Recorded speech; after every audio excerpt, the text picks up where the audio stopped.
আসসালামু আলাইকুম বন্ধুরা। তো আজকে আমরা আবার চলে আসলাম শসা হারভেস্ট করার জন্য শসা বাড়িতে।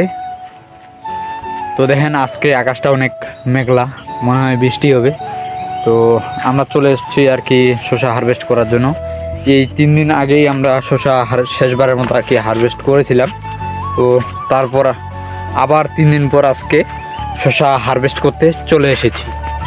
তো দেখা যাক আজকে 15 কাঠা জমিতে কত বস্তা শসা হচ্ছে। আকাশের ওয়েদার অনেক খারাপ, তো তবুও দেখা যাক ছেঁড়ার চেষ্টা করব। যদি আকাশ ছিঁড়তে ছিঁড়তে যদি ভালো হয়ে যায় বা পানি যদি হয়ে যায় তে ছিঁড়া বন্ধ রাখবো। আর আজকে কত বস্তা শসা হচ্ছে, শসার বাজার কত যাচ্ছে, তো সম্পূর্ণ প্রসেসটি আপনাদেরকে আমি দেখানোর চেষ্টা করব। তো সবাই সম্পূর্ণ ভিডিওটি স্কিপ না করে দেখতে থাক। শসা চাষে আমরা অর্গানিক সার এবং সময় মতো পানি ব্যবহার করতেছি। তো ইনশাল্লাহ আমাদের গাছ এখনও পুরাতন গাছ, আমাদের সবল আছে। তো আমরা আরও 4 থেকে 5 বার যে জালিগুলো আছে ছোট ছোট, তো দেখে মনে হচ্ছে আরও 3-4 বার শসা হারভেস্ট করতে পারবো।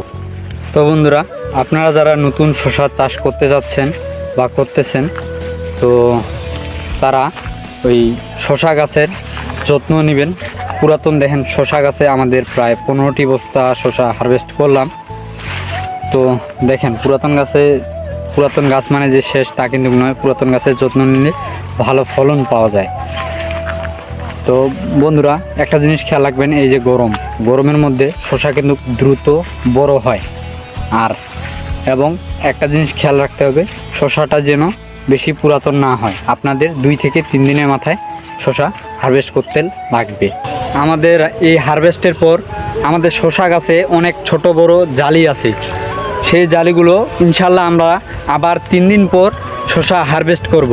তো দেখা যাবে তো এরপরে হারভেস্টে কতগুলো আমাদের শসা হচ্ছে, কত বস্তা শসা হচ্ছে, আর কীরকম বাজার পাচ্ছি।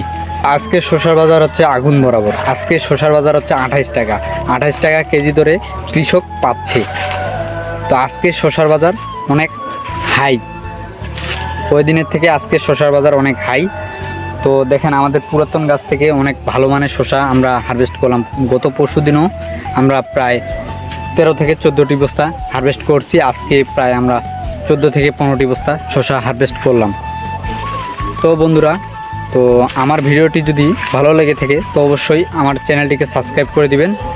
আর ভিডিওটি ভালো লাগলে অবশ্যই আমার ভিডিওটি একটি লাইক করে দিয়ে সবাইকে দেখার সুযোগ করে দিবেন। ধন্যবাদ। আসসালামু আলাইকুম।